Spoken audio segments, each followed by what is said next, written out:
اللہ کے رسول نے اپنی بیٹی زہرا سے کہا کہ بیٹی سونے سے پہلے یہ 4 کام کر کے سویا کرو۔ عرض کی بابا کون سے؟ اللہ کے رسول نے فرمایا قرآن ختم کر کے سویا کرو،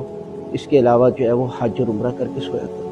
تمام انبیاء کو شفیع بنا کر سویا کرو، تمام مومنین و مومنات کو راضی کر کے سویا کرو۔ کہا بابا کون سے کام ہے؟ تو اللہ کے رسول نے فرمایا بیٹی سونے سے پہلے 3 دفعہ سورہ توحید کی تلاوت کرو، پورے قرآن کے برابر اجر، 1 دفعہ تسبیحات 13 سبحان اللہ والحمد للہ ولا الہ الا اللہ واللہ اکبر،